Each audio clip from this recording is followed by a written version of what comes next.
ಎಲ್ಲರಿಗೂ ನಮಸ್ತೆ. ನಾನು ನಿಮ್ಮ ಪ್ರೀತಿಯ ಟೀಚರ್ ವಂದನಾ ರೈ ಕಾಕಳ ಮಾತಾಡ್ತಿದ್ದೇನೆ. ವಿಷಯ ಏನು ಗೊತ್ತಾ? ಇನ್ನೇನು ಮನೆಯಲ್ಲಿರುವಂತಹ ನಮ್ಮೆಲ್ಲ ಪುಟ್ಟ ಪುಟ್ಟ ಮಕ್ಕಳು ಶಾಲೆಗೆ ಹೋಗುವಂತಹ ಸಮಯ. ಈ ಸಮಯದಲ್ಲಿ ನಮ್ಮ ಪೋಷಕರು ಮಾಡಬಹುದಾದಂತಹ ಒಂದಿಷ್ಟು ಸಲಹೆ ಸೂಚನೆಗಳನ್ನು ಕೊಡುವ ಅಂತ ಉದ್ದೇಶದಿಂದ ಈ ವಿಡಿಯೋವನ್ನು ಮಾಡ್ತಾ ಇದ್ದೇನೆ. ಸೊ ಮೊದಲಾಗಿ ಶಾಲೆಗೆ ಹೋಗುವಂತಹ ಮಕ್ಕಳ ಪೋಷಕರಿಗೆ ಒಂದು ಸ್ವಲ್ಪ ಗೊಂದಲಗಳು ಇರ್ತವೆ. ಸೊ ಮೊದಲ ಬಾರಿಗೆ ಮಗು ಹೋಗುವಂಥದ್ದು, ಶಾಲೆಯಲ್ಲಿ ಏನು ಮಾಡ್ತದೋ, ಕಕ್ಕ ಬಂದರೆ ಹೇಳಿಕೆ ಗೊತ್ತಿರ್ತದೋ, ಸುಸು ಬಂದರೆ ಹೇಳಿಕೆ ಗೊತ್ತಿರ್ತದೋ ಅನ್ನುವಂತಹ ಒಂದು ಗೊಂದಲಗಳು ಖಂಡಿತ ಪೋಷಕರನ್ನು ಖಂಡಿತ ಕಾಡ್ತವೆ. ಹಾಗಾಗಿ ನೀವು ಮನೆಯಲ್ಲಿ ಈ ಮೊದಲು ಮಾಡಬೇಕಾದಂತಹ ಒಂದು ಸ್ವಲ್ಪ ಚೇಂಜಸ್ಗಳು. ಇನ್ನೇನು ಶಾಲೆಗೆ ಸ್ಟಾರ್ಟ್ ಆದಮೇಲೆ ಮಕ್ಕಳಿಗೆ ನಾವು ಟಿಫಿನ್ ಬಾಕ್ಸ್ ಕೊಡ್ತೇವೆ. ದಯಮಾಡಿ ನೀವು ಟಿಫಿನ್ ಬಾಕ್ಸ್ಗಳನ್ನು ಪರ್ಚೇಸ್ ಮಾಡುವಾಗ ಆದಷ್ಟು ಸ್ಟೀಲ್ ಟಿಫಿನ್ ಬಾಕ್ಸ್ಗಳನ್ನು ಹಾಗೆಯೇ ಸ್ಟೀಲ್ ವಾಟರ್ ಬಾಟ್ಲ್ಗಳನ್ನು ಪರ್ಚೇಸ್ ಮಾಡಿ. ಆದಷ್ಟು ಪ್ಲಾಸ್ಟಿಕ್ಕನ್ನು ಅವಾಯ್ಡ್ ಮಾಡಿ. ಅದೇ ರೀತಿ ಮನೆಯಲ್ಲಿ ಈಗ ಇರುವಂತಹ ಮಕ್ಕಳಿಗೆ ಒಂದು ನೋಟ್ಬುಕ್ಕನ್ನು ಕೊಟ್ಟು ಕೈಯಲ್ಲಿ ಬರೀಲಿಕ್ಕೆ ಗ್ರಿಪ್ ಬರಬೇಕು. ಒಂದೇ ಸಲ ಬಂದು ಕೂಡಲೇ ಮಕ್ಕಳಿಗೆ ಬರೀಲಿಕ್ಕೆ ಆಗೋದಿಲ್ಲ. ಈಗಾಗಲೇ ನರ್ಸರಿಗೆ ಹೋಗ್ತಾ ಇದ್ದ ಮಕ್ಕಳಿಗೆ ಪರವಾಗಿಲ್ಲ, ಇನ್ನೇನು LKG UKG ಹೊಸದಾಗಿ ಸೇರುವಂತಹ ಮಕ್ಕಳಿಗೆ ಇದೊಂದು ಸೂಚನೆಯನ್ನು ಕೊಡ್ತಾ ಇದ್ದೇನೆ. ಮನೆಯಲ್ಲಿ ಒಂದು ಖಾಲಿ ಬುಕ್ಕನ್ನು ಹಿಡ್ಕೊಂಡು, ಅಂದರೆ ರೂಲ್ಡು ಅನ್ರೋಲ್ಡು ಇರ್ಬೋದು, ಒಂದು ಪೆನ್ಸಿಲ್ ಕೊಟ್ಟು ಜಸ್ಟ್ ಅದರಲ್ಲಿ ಸ್ಕ್ರಿಬ್ಲಿಂಗ್ ಮಾಡಲಿಕ್ಕೆ ಕೊಡಿ. ದಿವಸಕ್ಕೆ ಒಂದು ಪೇಜ್ ಥರ ಅವರಿಗೆ ಸ್ಕ್ರಿಬ್ಲಿಂಗನ್ನು ಮಾಡಲಿಕ್ಕೆ ಕೊಡಿ. ಮಕ್ಕಳು ಗೊತ್ತಿರ್ತದೆ ನಿಮಗೆ, ಎಲ್ಲಿ ಪೆನ್ಸಿಲ್ ಸಿಕ್ಕಿದ್ರೆ ಸಾಕು, ಎಲ್ಲಿ ಪೆನ್ ಸಿಕ್ಕಿದ್ರೆ ಸಾಕು, ಮನೆಯಲ್ಲಿ ಗೋಡೆಯಲ್ಲೆಲ್ಲ ಗೀಚ್ತಾರೆ. ಸೊ ಅದನ್ನಂತೂ ಮಾಡಲಿಕ್ಕೆ ಬಿಡಬೇಡಿ. ಒಂದು ಪೆನ್ಸಿಲನ್ನು ಕೊಟ್ಟು ಮನೆಯಲ್ಲಿ ಡೈಲಿ ಅವರು ಗೀಚೋ ಥರ ಮಾಡಿ, ಅದು ಕೈದು ಬ್ಯಾಲೆನ್ಸ್ ಬರ್ತದೆ. ನಂತರ ಈಗ ನೀವು ಮನೆಯಿಂದ ಶಾಲೆಗೆ ಕಳಿಸುವ ಹೊತ್ತಿಗೆ ಮನೆಯಲ್ಲಿ ಹಿರಿಯರು ಖಂಡಿತ ಇರ್ತಾರೆ. ಹಿರಿಯರಿಗೆ ನಮಸ್ಕಾರ ಮಾಡಿ, ದೇವರಿಗೆ ಫಸ್ಟ್ ನಮಸ್ಕಾರ ಮಾಡಿ, ಹಿರಿಯರಿಗೆ ನಮಸ್ಕಾರ ಮಾಡಿ, ನಂತರ ಮಕ್ಕಳನ್ನು ಶಾಲೆಗೆ ಕಳಿಸುವಂತಹ ಒಂದು ಸಂಸ್ಕಾರವನ್ನು ಫಸ್ಟ್ನಿಂದಲೇ ನೀವು ಶುರು ಮಾಡಿದರೆ ಲೈಫ್ ಲಾಂಗ್ ಅದನ್ನು ಮಕ್ಕಳು ಮಾಡಿಕೊಂಡು ಹೋಗ್ತಾರೆ. ಇನ್ನೊಂದೇನು ಅಂತ ಹೇಳಿದರೆ, ಮನೆಯಲ್ಲಿ ಮಗು ತಿನ್ನೋದಿಲ್ಲ, ಶಾಲೆಗೆ ಹೋದಾದ್ಮೇಲೆ ಟೀಚರ್ಸ್ ತಿಂತಾರೆ ಅನ್ನುವ ಒಂದು ಭರವಸೆ ನಿಮಗೆ ಟೀಚರ್ಸ್ ಮೇಲೆ ಇರ್ತದೆ. ಹಾಗಾಗಿ ಏನೇನು ಮಾಡ್ತೀರಿ, ಒಂದು ಟಿಫಿನ್ ಬಾಕ್ಸಲ್ಲಿ ಡ್ರೈ ಫ್ರೂಟ್ಸ್, ಒಂದು ಟಿಫಿನ್ ಬಾಕ್ಸಲ್ಲಿ ಇಷ್ಟು ಫ್ರೂಟ್ಸ್, ಒಂದು ಟಿಫಿನ್ ಬಾಕ್ಸಲ್ಲಿ ದಪ್ಪ ದಪ್ಪದ ದೋಸೆ, ಚಪಾತಿ, ಇಡ್ಲಿ ಎಲ್ಲವನ್ನು ಪ್ಯಾಕ್ ಮಾಡಿ ಕಳಿಸ್ತೀರಿ. ಮನೆಯಲ್ಲಂತೂ ನನ್ನ ಮಾತು ಕೇಳೋದಿಲ್ಲ. ಶಾಲೆಯಲ್ಲಿ ಟೀಚರ್ ಹೇಗಾದರೂ ಹೊಡೆದೋ ಬಡ್ದೋ ಕಣ್ಣು ಜೋರು ಮಾಡಿಯೋ ತಿನ್ನಿಸ್ತಾರೆ ಅನ್ನುವಂಥದ್ದು ನಿಮಗೂ ಕೂಡ ಒಂದು ಆಸೆ. ಆದರೆ ನಮ್ಮ ಪುಟಾಣಿ ಮಕ್ಕಳ ಹೊಟ್ಟೆ ಚಿಕ್ಕದೇ ಇರ್ತದೆ. ಹಾಗಾಗಿ ಅವರು ಎಷ್ಟು ಬೇಕು ಅಷ್ಟನ್ನು ಮಾತ್ರ ತಿಂತಾರೆ. ಅದಕ್ಕೋಸ್ಕರ ನೀವು ಕೊಡುವಂತಹ ಒಂದು ತಿಂಡಿಗಳಿರ್ಬೋದು, ಅದನ್ನು ಕ್ವಾಂಟಿಟಿಯನ್ನು ಮೇಂಟೈನ್ ಮಾಡಿ. ಆ ಮಗು ಎಷ್ಟು ತಿನ್ನಲಿಕ್ಕೆ ಸಾಧ್ಯ ಇದೆಯೋ ಅಷ್ಟನ್ನು ಮಾತ್ರ ಕೊಟ್ಟು ಕಳುಹಿಸಿ. ಅದರ ಜೊತೆಗೆ ದಯವಿಟ್ಟು ಜಂಕ್ ಫುಡ್ಗಳನ್ನು ಚಿಕ್ಕ ಮಕ್ಕಳಿಗೆ ಕೊಡಬೇಡಿ. ಅದು ಬಿಸ್ಕಿಟ್ ಇರ್ಬೋದು, ಮ್ಯಾಗಿ ಇರ್ಬೋದು, ಲೇಸ್, ಕುರ್ಕುರೆ ಸ್ವಲ್ಪ ಸೈಡಲ್ಲಿ ಹಾಕಿ ಕಳಿಸ್ತೀರಿ. ಸೊ ಒಬ್ಬೊಬ್ಬರು ಒಳ್ಳೆ ಮೇಂಟೈನ್ ಮಾಡ್ತೀರಿ, ಯಾವುದು ಫುಡ್ ಬೇಕು ಅದನ್ನು ಮಾತ್ರ ಕಳಿಸ್ತೀರಿ.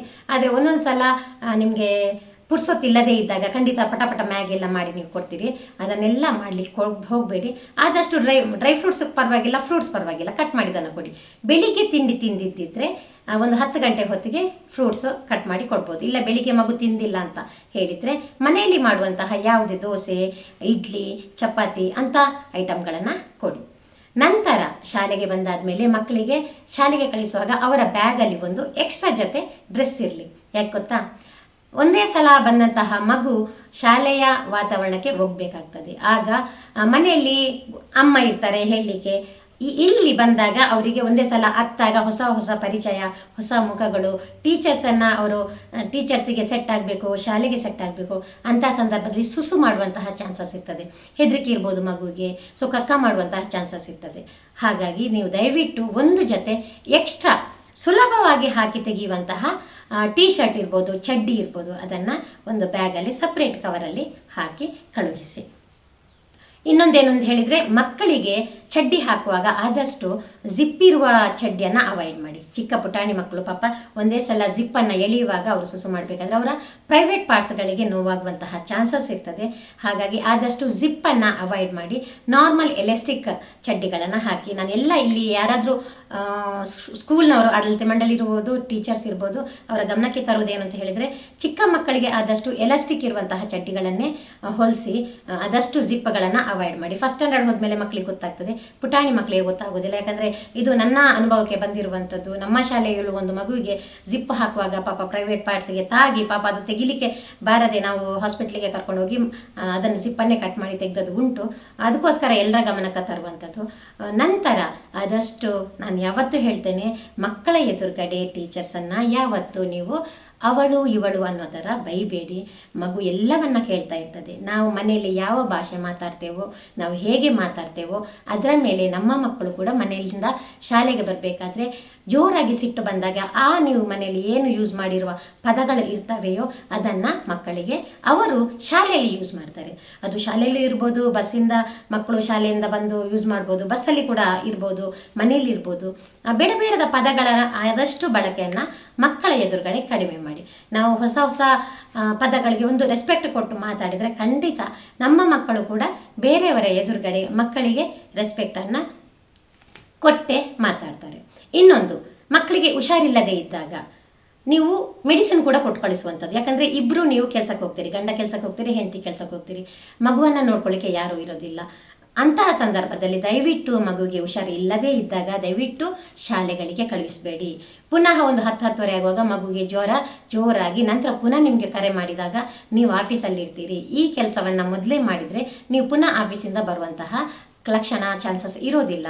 ಅದಕ್ಕೋಸ್ಕರ ಮನೆಯಲ್ಲಿ ಒಂದ್ಸಲ ಚೆಕ್ ಮಾಡಿ, ಅದು ಯಾವುದೇ ಹುಷಾರು ಇಲ್ಲದೆ ಇದ್ದಾಗ ಮಕ್ಕಳನ್ನು ಕರೆಕ್ಟಾಗಿ ನೀವು ಮನೆಯಲ್ಲಿ ನಿಂತು ಆರೈಕೆ ಮಾಡಿದರೆ, ಒಂದ್ಸಲ ಶಾಲೆ ಕಳಿಸುವಂಥದ್ದು, ಶಾಲೆಯಿಂದ ಕರೆ ಬರುವಂಥದ್ದು, ಪುನಃ ನಿಮಗೆ ಡಿಸ್ಟರ್ಬ್ ಆಗುವಂಥದ್ದು ಮಾಡಿದರೆ ನಿಮಗೂ ಕಷ್ಟ ಆಗ್ತದೆ, ಮಗುವಿಗೂ ಕಷ್ಟ ಆಗ್ತದೆ.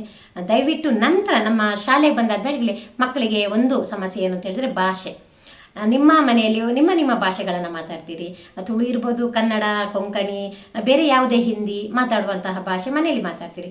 ಶಾಲೆಗೆ ಬಂದಾದ್ಮೇಲೆ ಭಾಷೆ ಕೂಡ ಸ್ವಲ್ಪ ಮಕ್ಕಳಿಗೆ ಸ್ವಲ್ಪ ಗೊಂದಲಗಳನ್ನು ಉಂಟು ಮಾಡ್ತದೆ. ಅದನ್ನೆಲ್ಲ ಪರಿಸ್ಥಿತಿಯನ್ನು ನಿವಾರಿಸುವಂತಹ ಶಕ್ತಿಯನ್ನು ಟೀಚರ್ಸ್ಗೆ ದೇವರು ಕೊಟ್ಟಿದ್ದಾರೆ.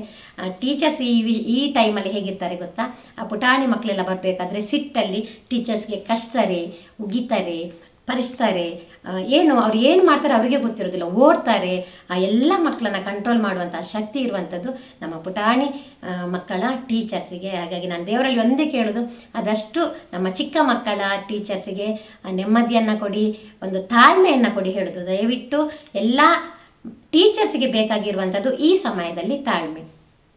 ಒಂದೇ ಸಲ ಬಂದಂತಹ ಮಕ್ಕಳನ್ನ ಕಂಟ್ರೋಲ್ ಮಾಡಲಿಕ್ಕೆ ತುಂಬ ಕಷ್ಟ ಆಗ್ತದೆ. ಅಂತಹ ಸಂದರ್ಭದಲ್ಲಿ ಆದಷ್ಟು ತಾಳ್ಮೆಯಿಂದ ಇದ್ದರೆ ಮಕ್ಕಳನ್ನ 1 ವಾರ ತನಕ ನಾವು ಅವರು ಹೇಳಿದಾಗೆ ಕೇಳಬೇಕಾಗ್ತದೆ. ಯಾಕಂತ ಹೇಳಿದ್ರೆ ಮೊದಲಾಗಿ ಬಂದಿರ್ತಾರೆ, ಯಾರು ಪರಿಚಯ ಇರೋದಿಲ್ಲ. ಅಂತಹ ಸಂದರ್ಭದಲ್ಲಿ ಮಕ್ಕಳು ಹೇಳಿದನ್ನು ನಾವು ಕೇಳಬೇಕು. 1 ವಾರದ ನಂತರ ನಾವು ಹೇಳಿದನ್ನು ಮಕ್ಕಳು ಕೇಳ್ತಾರೆ. ಲೈನಲ್ಲಿ ಹೋಗುವಂಥದ್ದು, ಊಟವನ್ನು ಚೆಲ್ಲದೆ ಊಟ ಮಾಡುವಂಥದ್ದು, ಅದನ್ನೊಂದು ನಾನು ನಿಮ್ಮ ಹತ್ರ ಹೇಳ್ತೇನೆ. ಮನೆಯಲ್ಲಿ ಈಗಾಗಲೇ ನೀವು ಕೈಯಿಂದ ಮಕ್ಕಳಿಗೆ ತುತ್ತನ್ನು ತಿನ್ನಿಸಿರಿ. ಒಂದೊಂದು ಮಕ್ಕಳು ಡೈರೆಕ್ಟ್ ತಿನ್ನಲಿಕ್ಕೆ ಸ್ಟಾರ್ಟ್ ಮಾಡಿದ್ದಾರೆ. ಆದರೆ ಇನ್ನು ಒಂದೊಂದು ಮಕ್ಕಳು ಅದನ್ನು ಇನ್ನೂ ಕೂಡ ನೀವು ಸ್ಮ್ಯಾಶ್ ಮಾಡಿ ಮಕ್ಕಳಿಗೆ ಕೊಡ್ತಾ ಇದ್ದೀರಿ. ಅಂಥದ್ದನ್ನು ಇವತ್ತೇ ನೀವು ನಿಲ್ಲಿಸಿ ಬಿಡಿ. ಇವತ್ತಿನಿಂದ ಒಂದು ತಟ್ಟೆಯಲ್ಲಿ ಮಕ್ಕಳಿಗೆ ಊಟ ಹಾಕಿ, ಒಂದು ಸ್ವಲ್ಪ ಸಾರು ಹಾಕಿ, ಏನಾದರೂ ಕರ್ಡ್ ಇದ್ದರೆ ಕರ್ಡ್ ಮಿಕ್ಸ್ ಮಾಡಿ, ಅವರು ಒಂದು ಸ್ವಲ್ಪ ನೀವು ಅವ್ರ ಹತ್ರನೇ ಹೇಳಿ ಮಿಕ್ಸ್ ಮಾಡಲಿಕ್ಕೆ. ಅವರೇ 1 ಅಗಳು 2 ಅಗಳು ಎಷ್ಟು ಆಗ್ತದೋ ಅಷ್ಟು ತಿನ್ನಲಿ. ಒಂದು ಚೂರು ಚೆಲ್ಲದ ಇರೋ ಥರ ನೀವು ಅವರಿಗೆ ಮನೆಯಲ್ಲಿ ಅಭ್ಯಾಸವನ್ನು ಮಾಡಿಸಿ. ನಮ್ಗೆ ಗೊತ್ತು, ಒಂದೊಂದೇ ಮಗು ಇರುವ ಪೋಷಕರು ಅಜ್ಜಿ ಅಂದ್ರೋ ಮಕ್ಕಳಿಗೆ ತಿನ್ನಿಸ್ಲಿಕ್ಕೆ ಸ್ಟಾರ್ಟ್ ಮಾಡ್ತಾರೆ. ಇನ್ನೇನು ಮಕ್ಕಳು ಶಾಲೆ ಹೋಗುವಂಥ ಸಮಯ, ಅವರವರ ಕೆಲಸವನ್ನು ಪುಟಾಣಿ ಕೆಲಸವನ್ನು ಅವರೇ ಮಾಡಬೇಕು. ಟಿಫಿನ್ ಬಾಕ್ಸ್ ತೆಗೆಯೋದಿರ್ಬೋದು, ನೀರದು ವಾಟರ್ ಬಾಟ್ಲು ತೆಗೆಯೋದಿರ್ಬೋದು, ಅದನ್ನೆಲ್ಲ ನೀವು ಅವರಿಗೆ ಹೇಳ್ಕೊಡಿ.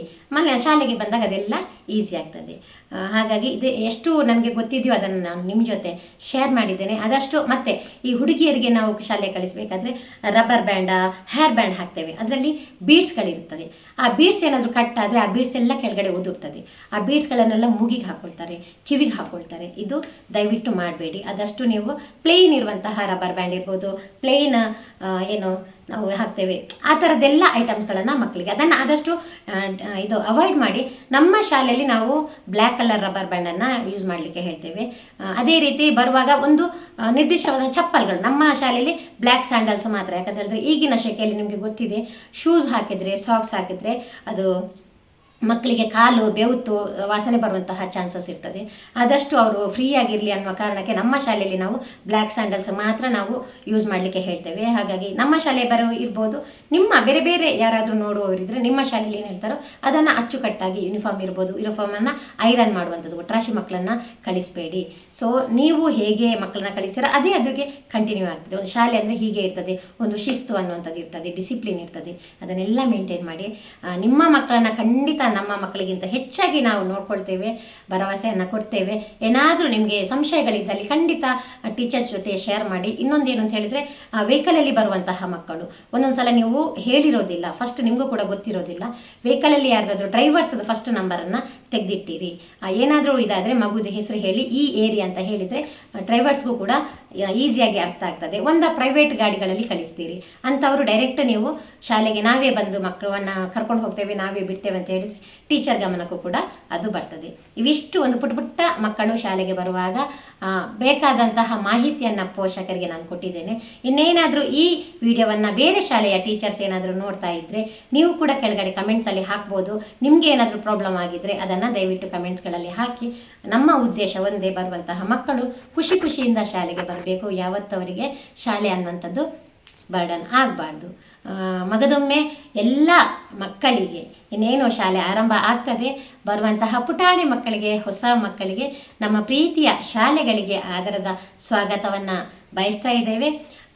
ಇನ್ನೊಂದು ಏನು ಕೇಳೋದು ಅಂತ ಹೇಳಿದ್ರೆ, ನಮ್ಮೆಲ್ಲ ಟೀಚರ್ಸಿಗೆ ದೇವರು ಆದಷ್ಟು ತಾಳ್ಮೆಯನ್ನು ಕೊಟ್ಟು ಏನು ಸಮಾಧಾನ ಸ್ಥಿತಿಯಲ್ಲಿ ಇರುವಂತೆ ಕೊಟ್ಟು ಅವರನ್ನು ಕರುಣಿಸಲಿ, ಅವರನ್ನು ಕಾಪಾಡಲಿ ಅಂತ ಈ ಸಂದರ್ಭದಲ್ಲಿ ಆಶಿಸ್ತೇನೆ. ನಾನು ನಿಮ್ಮ ಪ್ರೀತಿಯ ಟೀಚರ್ ವಂದನಾ ರೈ ಕಾರ್ಕಳ.